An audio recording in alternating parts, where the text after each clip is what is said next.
Hi everybody, I'm Charlie Turner. Welcome to Dan Beaver's NASCAR Fantasy Pit Stop this week. We're going to talk about Daytona and the Coke Zero 400. Of course, I'm joined by NASCAR fantasy racing expert Dan Beaver. How are you, Dan? I'm doing great. Just sleepless nights waiting for Daytona. Your favorite race? Your favorite Yes. kind of race? Now, let me ask you a question before we get into the fantasy stuff. Is it you just don't like plate racing, or you don't like having to predict plate racing? A little bit of both. Yeah, More the second than the first. I could just sit there and just be bemused at right. watching the demolition derby at 200 miles an hour if it weren't for the fact that I had to predict it. But predicting it's just miserable. Yeah, at least Daytona, I think, is a little bit less prone to the big one than Talladega has been over the years. I don't know if the stats bear that out. That's just my anecdotal feeling that Daytona seems to be a little less like that. Am I wrong? Am I just all crazy? Oh, the stats are actually pretty even, but there have been big one crashes at Talladega. I mean, we've had crashes there that have been 25, 30, at Right. least 25 cars and a bunch in the 20s. So it seems like every now and then we just get one really huge one there. But over time, the stats are pretty equal. I used to keep track of who was involved in the most big one crashes, and my computer just blew up trying to track that. You know, Mark we got say that. sore. Yeah, we talk about this being so unpredictable, and it is, and the wild card nature of these plate races, and they are. But over the years, there have been drivers who have been fairly consistently successful at these tracks. Maybe not so much in the last couple of years with the newer cars, but I mean, Earnhardt Sr. was always he was very proficient at Daytona. Not necessarily won the 1 500, but he won tons of dual races and July races and All Star races down there. Tony Stewart has done as well, or not, maybe not the same level as Senior was. And then of course you had that run when Dale Earnhardt Inc. was winning races basically every time they went to a plate track with Dale Jr. and Michael Waltrip. I think that was a deal where that team had figured something out. Is there anything you can point to here other than can you look at a couple like a Stewart, a guy you would look at Daytona, for example? Not at the moment. Since he had to get out of the car last year because of the injury, he hasn't been particularly strong when he came back to the plate tracks. Let's see, if I can find him on my spreadsheet even, he's kind of far down there. 35th and 43rd this year. Last year, he's 41st and 27th in the first two races. So really, his only good run in the last 3 years has been in the Coke 600 or Coke Zero 400. Won it back in 2012 and then finished second last year. But the Right. rest of his plate races have been pretty bad. Uh, Hmm. could mean that he just does well under the lights, that this is the kind of race that suits him, and he could be on some rosters because of that, but it's still a risky proposition. You look at all the other things that have gone wrong, and it's just hard to handicap him too much higher than that. And drivers like both Earnhardts when they were in their heyday, even Tony Stewart, it's a little bit apples and oranges because the cars weren't nearly as close as they are now. NASCAR has worked really hard to get parity among all the manufacturers and all the teams, and they've succeeded. But in succeeding, they've created a group of rules where there's just no separation. It really comes down to who's in the right place at the right time, who's got the right strategy at the end. But first, you got to survive what could be the big one crash. And my conventional wisdom used to be the closer you are to the front, the fewer cars there are in front of you for the drivers to make a mistake in. So there were fewer things to hit if you were third or fourth or fifth than if you were 15th or 16th or 17th. And that's not even true anymore. There are accidents happening among the leader and the second place car that are taking people out. I think Earnhardt got taken out by Brian Vickers some years back while he was leading the race. So they're really, you kind of have to put those things aside and still go by the numbers, still trust the stats to some degree, and hope that over time, over the course of 4 races in a year, the cream actually does rise to the top. Well, I've asked my stupid fan questions to lead us into this. Now it's time for the expert to tell us what's going to happen this week. What are your particular strategies and tactics for salary cap type games for this July night race at Daytona? Well, and that's the key word. Strategy is more important this week than individual handicaps. You're going to look for drivers who are, if you've got someone on your salary cap team in a game like NASCAR.com where the salary cap fluctuates, and you bought them at a cheap rate, you're not going to want to get rid of them simply because you don't want to have to reacquire them at the higher rate. If it's an open salary cap where you can transfer people in and out at will without that kind of benefit or penalty, then what you want to look for is spread the money around. Dark horses are going to do just as well here as the marquee teams, certain dark horses. There are people like Joe Nemechek that probably is not going to have the equipment to run up front. But a Bobby Labonte in the 33 car or a Terry Labonte in the 32 car, they're going to be cheap and they're worth starting simply because they're just as likely to survive the wreck or not be in the wreck as a Jimmy Johnson or a Kevin Harvick or a Jeff Gordon, who are extremely expensive. So I tend to start on a salary cap at Daytona. I start in the middle, find a good mid-pack driver, mid-priced driver, and then build around that. Find someone that seems to be lucky at the moment. In this week's hangout for on Pit Row, we talked about Denny Hamlin. I don't believe in momentum, but I do believe in luck. And him finishing second in the Daytona 500 on restrictor plates. I don't believe in momentum, but I do believe in luck. I was going to call you on that. Yeah. I believe in momentum otherwise, but his second in the Daytona 500 and his first at Talladega suggests that something's going on that keeps him out of harm's way. Or you look at Ricky Stenhouse Jr., who in 6 plate races in the last 2 years has a worse finish of 13th. He's worth starting because he's not going to create the accident in all likelihood, and he's just as likely to stay out of it as anybody else. And when you find those kinds of streaks, you've got to respect the streak to the point that it's indicative of something, even if you can't figure out quite what it's indicative of. If that makes sense. It does make sense. It's surprising to me. Surprising that I made sense.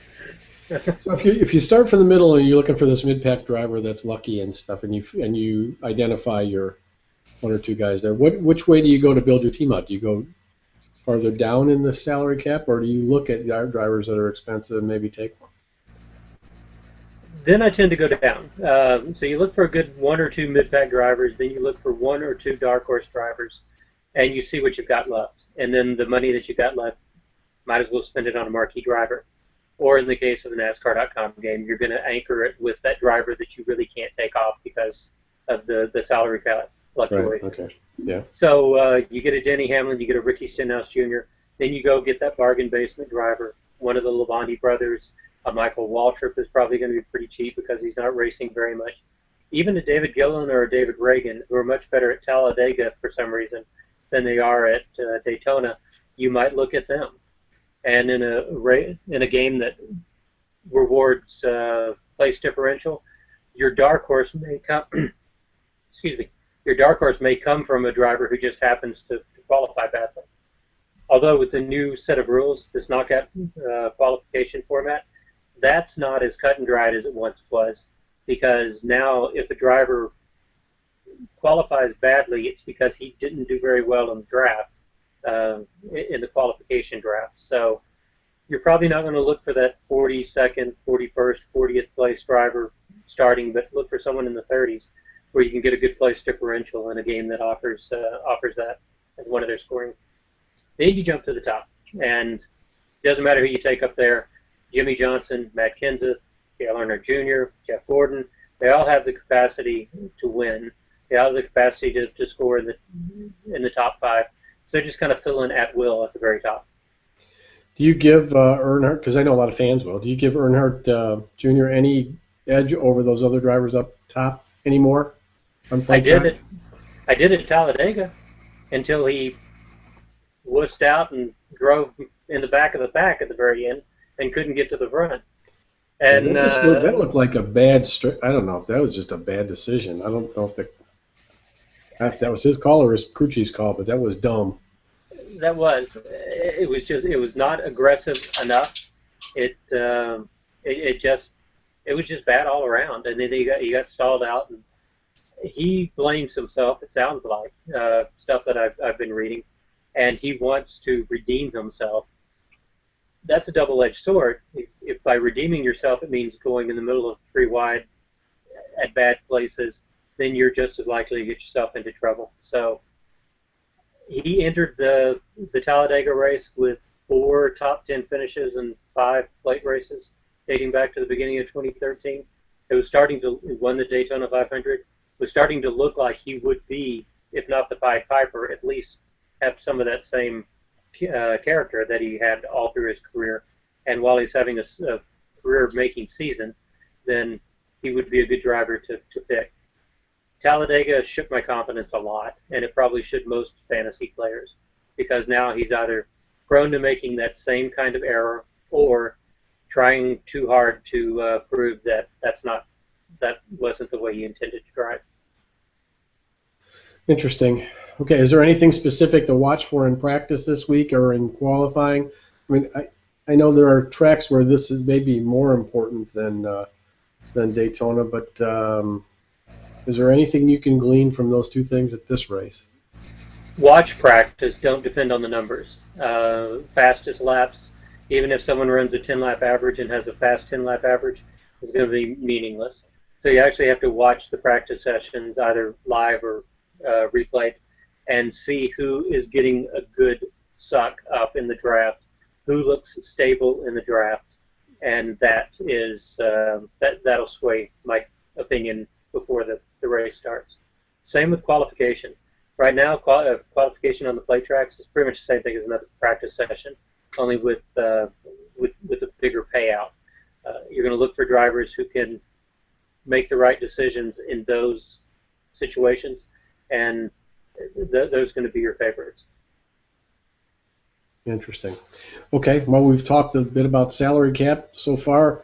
The next, the big dog in the fantasy room is, of course, the Yahoo fantasy game. What specifically are we looking at for the Coke Zero 400 in there?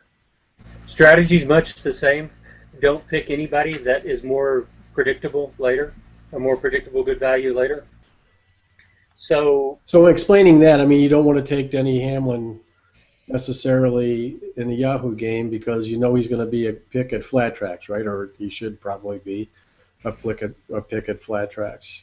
Is that the kind of thing we're talking about here, or am I off? That's the kind of thing I'm talking about, but it doesn't apply this year for Denny Hamlin. Hamlin was good on flat tracks last year. So this year he's been so inconsistent on every other track type that he is a good pick now. He's a good pick on the plate tracks now. Jimmy Johnson is another one of those drivers that you would typically avoid on the plate tracks. Even though he swept Daytona last year and he finished well again this spring, I would still normally say avoid him. But he struggled enough by his standards at the beginning of the season that a lot of drivers or players still have some allocations remaining for him. They're not in quite that same desperate situation that they would have been last year. So you could start a Jimmy Johnson. Now you don't want to start a Joey Logano or Brad Keselowski because they've been so good on the unrestricted intermediate speedways. That's where they're going to continue to have their best, most predictable runs. You don't want to start a Jeff Gordon. You don't want to start a Kevin Harvick because they've been good on those intermediate tracks, and that's where they're going to continue to shine. That said, they all have they all could win, but you got to go. You got to think of the Yahoo game as a season-long game. You don't have to save allocations for the marquee drivers until the chase. Points are points no matter when they're earned. But you have to think in terms of who's going to get one of their 9 best runs this year, and how up the order is that going to put them.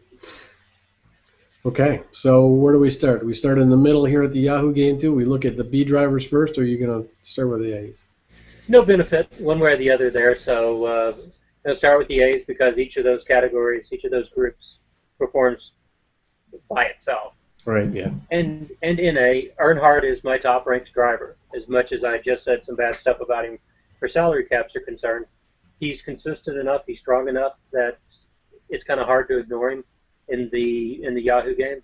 Plus, he has the added benefit of everybody's going to have him. In this case, that's good. You're not going to make up any ground on your competition. But if he crashes, you're not going to lose much ground either. If you're really far behind in the game, you still have Talladega coming up. You still have the road course coming up, a couple of wild cards where you can take some wild swings. But if you're really far behind, you might want to roll the dice and get one of the other drivers. Bowyer's usually pretty good on plate tracks, a little bit better at Talladega than Daytona. So I've got Bowyer ranked second. And then Johnson I've got ranked third. Johnson could be a driver that you would pick this week because he hasn't put himself in a position where you know he's going to run the table on similarly configured mile-and-a-half tracks. Jumping down to B, you're going to want to ignore the Penske guys. They're not particularly good on plate tracks in the first place, and they're going to be much better on unrestricted intermediate speedways later. So I've got Biffle ranked number 1. He might seem to be an odd choice, but they've not. He's scored top 10s. He hasn't scored a top 10 on an oval. What am I trying to say here? With a couple of exceptions, the plate tracks have been pretty kind to Biffle in recent seasons. Dating back to the beginning of 2012, he's earned 3 top 5s, 6 top 10s, and an 11th in 10 races. So he's got that same kind of predictable run. Denny Hamlin's got the win, the second place finish. Ricky Stenhouse Jr., we talked about earlier, he's in Yahoo's Group B. He's got a worse finish of 13th on plate tracks. Jamie Murray's consistent. Brian Newman's pretty consistent. So those are the drivers that I've handicapped towards the top of Group B. Tony Stewart, I've got down in about seventh in the Yahoo preview this week. Reason for that is those bad finishes that surround his strong Coke Zero 400 runs.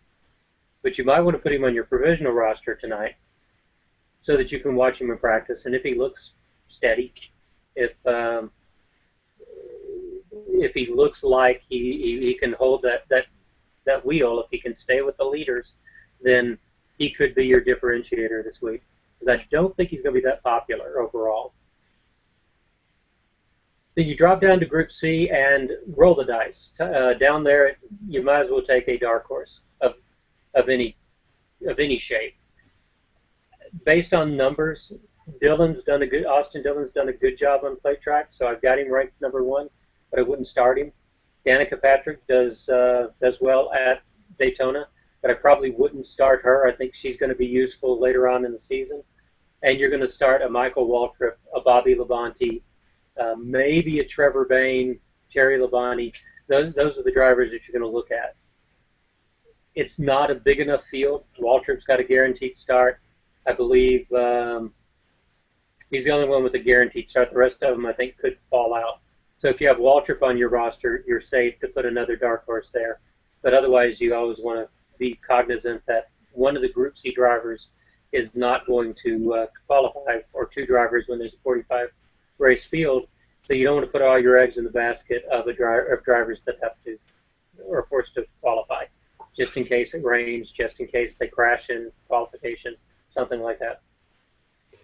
Okay, well, during the race, you've already picked. You're already all in with your picks, and it's just a matter of sitting around and watching. And if you're really into this, maybe sitting on the edge of your seat, hoping your drivers do well. But is there anything that fantasy players should be watching during the race this time that might be predictive of Talladega in a few weeks, or would help them going back to Daytona next year at the beginning of the season? Because this will be the last time you see Daytona this year before the 500 next year. Yeah, no, there is absolutely nothing that's predictive on a plate track. Okay. So, like I said, in the absence of everything else, you have to look at some numbers. You have to make your decision based on something. You can't really just flip a coin. So you look at a driver's statistics. And I do still tend to think that the more time you spend with the leaders, the less likely you are to get involved in a crash. Mathematics still holds up. The closer you are to the front, the fewer things there are to hit. So drivers with a good average running position, drivers with a lot of laps in the top 10, or driver in the past 3 years or so, those are the drivers that are going to be overall the most the most attractive.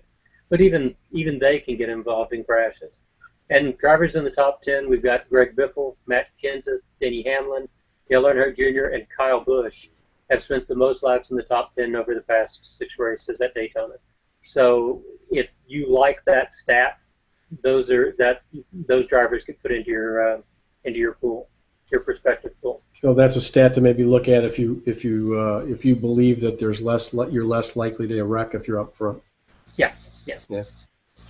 And I don't know how you make that algorithm work though. I mean, what percentage of that does that affect your decisions? I don't know. This stuff is so. I mean, it's difficult every week, but I think you're right on the plate tracks. It's like playing a lottery almost. Yeah, and things change so quickly. Matt Kenseth was wrecking right up to the time that he swept the top 5 2 years back. Right. Denny Hamlin had a miserable year last year, and now he's finished first and second. So things just change so fast and that's magnified on the plate tracks. So this is a race where you just got to make your best guesses. You got to make your best choice, and then just sit back and enjoy it. Just kind of try to forget who's even on your team. Count the points at the end of the race, lick your wounds, go on to New Hampshire. Yeah, enjoy the. It is a pretty race to watch. It's a sort of a made-for-TV race, I think, that night race at Daytona. So and it is it's Independence Day weekend, so it's enjoy it. Yeah. We have a few more minutes in our allotted time for this week's Dan Beaver's Fantasy Pit Stop. I wanted to ask you, there's been such a proliferation of stats over the last, I don't know, 5-6 years, I guess. I know you have a tremendous database on the historic stats for NASCAR and other racing things, but is there a set of stats that could be developed yet that would be helpful? The one I always think about, and actually looked at trying to maybe put together a database a couple of years ago, and I just gave up. It just the raw material wasn't there. Would be results for specific crew chiefs, and whether you could use that information to help in a minor way in these picks. Perhaps, and again, more so on a track other than one of the plate tracks. Right. There is crew chief. I don't tend to compile it, mostly because I don't always know where the crew chiefs move around. Right. Sometimes it's well reported, and sometimes it's not. But it is part of the data stream that is out there. It would be like I'm a geek, right, about this stuff. It would be interesting if there was a stat out there that told you the success rate after the final pit stop for crew chiefs.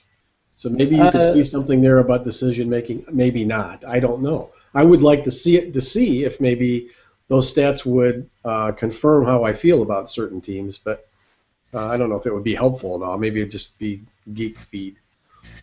The Loop Data Stats does break it into quarters, and at one point, I'm not sure exactly which stat it is. I think it's speed and traffic or one of those that gets broken down into quarters. So you can look and see how a driver's done at the end of the quarter. Speed and traffic at the beginning and end of a run can sometimes be helpful. But then you're left guessing exactly how long that last run is going to be. Right. and that's hard to do on any track, especially hard to do on a plate track, because that last run could be 2 laps, 3 laps, easily. On a unrestricted intermediate speedway, it could easily be 10 laps. So now you'd need to pick a driver who was good early in a run rather than a driver who's good late in a run. So I don't tend to compile those stats. I'm aware of them, but I don't put them in my database because you can't predict the other variable that would make them useful. By the way, this video is going to go viral because we do have the presence of a dog in it. Maddie's showing up back there? Yeah, Yeah. he's back there. Yeah, that's awesome. Okay, and that lets you know that my entire life is surrounded by racing. I have there you go. You got as a greyhounds. That's right. Greyhounds. That's awesome. Any final thoughts for the Coke 0400 Saturday night? Nope. Just enjoy it. Try not to count the points. Don't count your chickens till they're hatched. Wait till the end of the race and see who survived. Yeah, I'm looking forward to it. I know as crazy as the race can be, I still like those. The plate track races, even though I don't really like the concept, they're the ones I sit on the edge of the chair and watch the most of. A lot of times these other races, especially 500-mile races, they're kind of background noise until certain points in the race. But these I tend to watch. So looking forward to it. Of course, he is Dan Beaver. He is on Twitter at Fantasy Race. Make sure you're following Dan on Twitter if you aren't already, because he gives up-to-the-minute comments up through the whole race weekend, and he's the best that there is at this, and really enjoy being on this hangout every week for Fantasy Racing. I'm Charlie Turner. You can follow me on Twitter at OnPitRow, and look for the new On Pit Row magazine. Should hit the newsstand, like any time now. Come on, Apple. Let's get this thing done. So thanks, Dan. We'll talk soon. Thank you.